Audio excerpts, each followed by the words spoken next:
Hi friends, எல்லாம் எப்படி இருக்கிறீங்க? இன்றைக்கி நம்ம குடும்ப கிச்சனில் இறால் பிரியாணி பண்ண போகிறோம். அதுக்கு தேவையான பொருளெல்லாம் பார்க்கலாம் வாங்க. இது பார்த்திங்கன்னா பட்டை, லவங்கு தாளிக்கிறதுக்கு, வெங்காயம்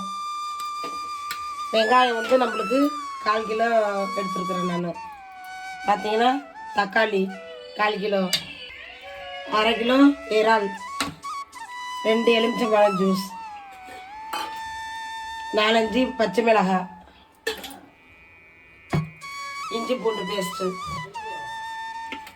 புதினா கொத்தமல்லி கட் பண்ணி அலசி நல்லா கட் பண்ணி வச்சுருக்குறோம். பார்த்தீங்கன்னா நம்ம சட்டி ஆன் பண்ணி வச்சு பிரியாணி குண்டானா நம்ம எண்ணெய் ஊற்றிக்கிறோம். பார்த்தீங்கன்னா ரீஃபைண்ட் ஆயில்,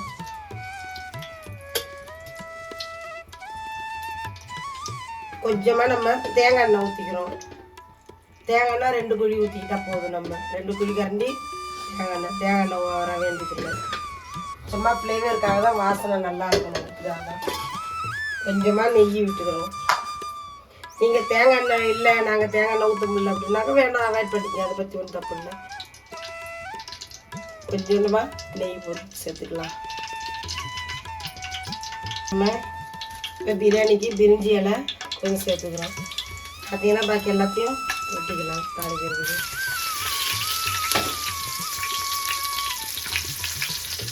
அடுத்தது வெங்காயம்,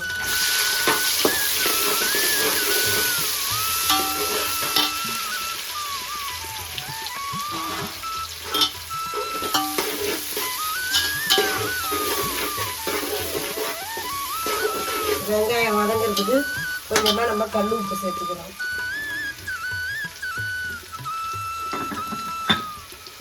பார்த்தீங்கன்னா கொஞ்சமாக கல் உப்பு நம்ம சேர்த்துக்கிறோம். எந்த அளவுக்கு நல்லா வெங்காயம் வதங்குதோ அதுதான் நம்மளுடைய பிரியாணிக்கு ரொம்ப நல்லா டேஸ்ட்டு. பார்த்தீங்கன்னா நம்ம வெங்காயம் நல்லா திட்டமான மெரூன் கலரில் இப்படி வந்துடுச்சு. அப்போ நம்ம இஞ்சி பூண்டு போடணும். ஃபஸ்ட்டு இஞ்சி பூண்டு பேஸ்ட்டு போட்டு நல்லா வதக்கணும்.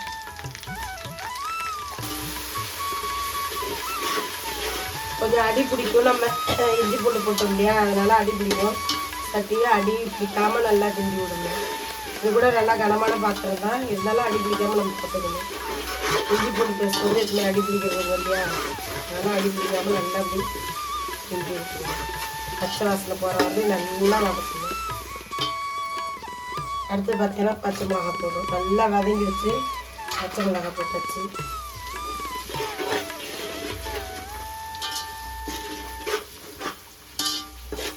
நல்லா பச்சை வாசனை போக இஞ்சி பூண்டு வதங்கிட்டு பச்சை மிளகா போட்டாச்சு. அடுத்து தக்காளி,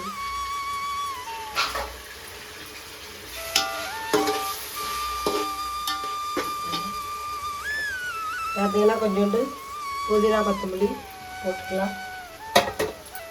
போட்டு அதையும் நல்லா வதக்கிட்டு கொஞ்சம் தனி மிளகாத்தூள் இது அதையும் போட்டு நல்லா வதக்கிட்டு கொஞ்சம் மஞ்சத்தூள் கொஞ்சம் போட்டு சேர்த்துக்கலாம்.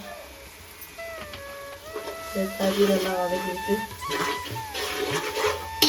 கொஞ்சம் எலுமிச்சம்பழம் கொஞ்சம் சேர்த்து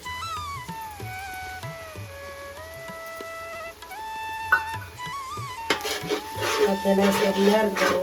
அடுத்து பிரியாணி மசாலா கொஞ்சம் சேர்த்துக்கணும். இன்னும் பிரியாணி மசாலா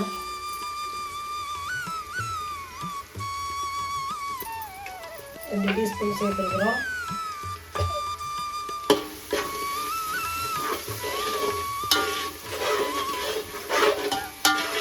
பார்த்தீங்கன்னா கலர் எதுவுமே நம்ம சேர்க்கல. தனி மிளகாத்தூள் இப்படி இருப்பாங்க. அடுத்தது இந்த ஸ்டேஜில் நம்ம ரெடி பண்ணி வச்சுருக்க இறாலை போடும்.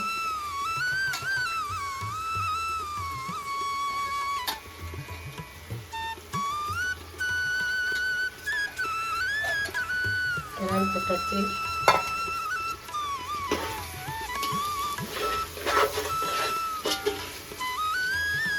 இது தண்ணி விடுத்து, தண்ணி விட்டதுக்கு பிறகு தான் நம்ம தண்ணி சேர்த்துக்கணும். ஏன்னா இறால் கொஞ்சம் வந்து தண்ணி விடும். பார்த்தீங்கன்னா நம்ம அரிசி இதாட்டி 3 கப்பு சேர்த்துருக்கோம். இது அரைப்படி இதாட்டி 3 கப்பு அரிசி போட்டிருக்கோம். இப்போ நம்ம தண்ணி ஊற்றலாம் பாருங்கள். 1 2 3 இந்த 4 5 6 இதாட்டி 3 கப்பு அரிசி போட்டோம்னா நம்ம 6 கப்பு தண்ணி ஊற்றணும். இது வந்து நான் வந்து வச்சுக்கிட்டு வந்து பொன்னி அரிசி, அதனால் நம்ம பிரியாணி அரிசி போடலை. நம்ம இந்த அரிசி கொஞ்சம் நெல்லி வேகிறது, அதனால் கொஞ்சம் உண்டனே நம்ம ஜாஸ்தியாக தண்ணி சேர்த்துக்கணும். கொஞ்சம் பழைய அரிசிங்கிறதுனால ஊரையும் வச்சுருக்கிறேன். கொஞ்சமாக தண்ணி கொஞ்சம் சேர்த்துக்கிட்டோம்னா திட்டமாக இருக்கும் நம்மளுக்கு. இப்போ பார்த்தீங்கன்னா நம்ம இறால்லையும் உப்பு இருக்குது ஆல்ரெடி. நம்ம வதக்கிறப்பையும் உப்பு போட்டிருக்கோம். இப்போ உப்பு மட்டும் கொஞ்சம் டேஸ்ட் பார்த்துக்கிட்டு நம்ம அப்புறமா உப்பு போட்டு சேர்த்துக்கலாம். உப்பு ரொம்ப கம்மியாக இருக்கிறாங்க. இப்போ நம்ம உப்பு சேர்த்துக்க வேண்டியதான். பார்த்தீங்கன்னா இவ்வளோ போடுறோம், ஒரு கைப்பிடி அளவுக்கு போடுறோம். உப்பு பத்தலைன்னா திரும்ப சேர்த்துக்கலாம். சூப்பராக இருக்குது, காரம் எல்லாமே நல்லாயிருக்கும். உப்பு தான் கம்மியாக இருந்தது, உப்பு சேர்த்துட்டோம். உப்பு போட்டு நல்லா கிண்டி விட்டுட்டு, நீங்கள் பாஸ்மதி அரிசி போடுறீங்கன்னாங்க 10 நிமிஷம் ஊற வச்சுருங்க. தண்ணி கொஞ்சம் குறைச்சி வச்சுடுங்க, ஏன்னா தம் போடுறதுல நம்மளுக்கு வந்து கரெக்டாக வரும். பார்த்தீங்கன்னா உப்பு எப்படி இருக்குன்றதையும் பார்த்துக்கலாம். உப்பு கரெக்டாக இருக்குது, கொஞ்சம் தூக்கலாக இருக்குது. அப்படி தூக்கலாக இருந்தால் தான் வந்து சாப்பாடு கரெக்டாக வரும் நம்மளுக்கு.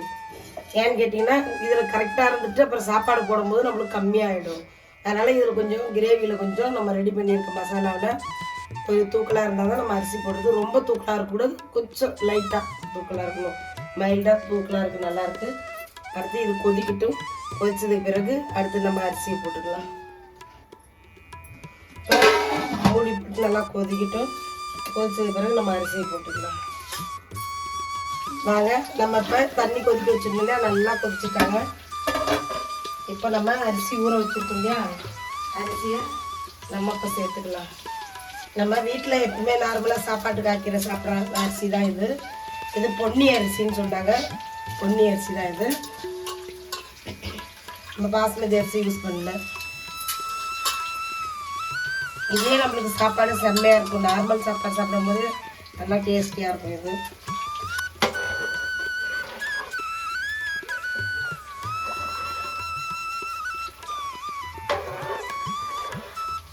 உங்களுக்கு காரம் கம்மியாக இருக்கணும் இல்லை அதிகமாக இருந்தால் கூட நீங்கள் இப்போ இடையிலே இப்போ சேர்த்துக்கலாம். ஒன்றும் உங்களுக்கு பிரச்சனை இல்லை. அவங்கவுங்க காரத்தை பொறுத்து. எங்களுக்கு காரம் இவ்வளோ போதும், திட்டமான காரமாக இருக்குது.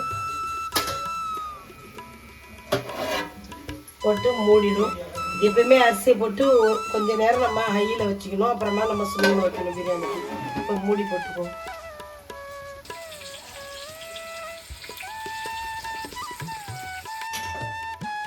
பார்த்தீங்கன்னா நம்ம பிரியாணி எப்படி இருக்குன்னு பார்த்துட்டா, நாங்கள் தம்லாம் போடல, நார்மலாகவே தான் வச்சுருக்கேன். பார்த்தீங்கன்னா பாருங்கள், தம் போடாமே செம்மையாக இருக்குது பாருங்கள் பிரியாணி. வாவ், சூப்பராக இருக்குது. பார்த்தீங்கன்னா நம்ம கனவா மீன் தொக்கு செஞ்சோம். இது இறால் பிரியாணிங்க பாருங்கள், இறால் பிரியாணி செஞ்சோம். தயிர் பச்சடி. நீங்களும் அந்த மாதிரி சாப்பிட்டுட்டு என்ஜாய் பண்ணுங்கள். எல்லாருக்கும் ஹாப்பி நியூ இயர். எல்லோரும் எல்லா வளமும் நல்லா இருங்க. பாய், வணக்கம். அடுத்த வீடியோவில் சந்திக்கலாம். ஷேர் பண்ணுங்கள், சப்ஸ்கிரைப் பண்ணுங்கள். வணக்கம்.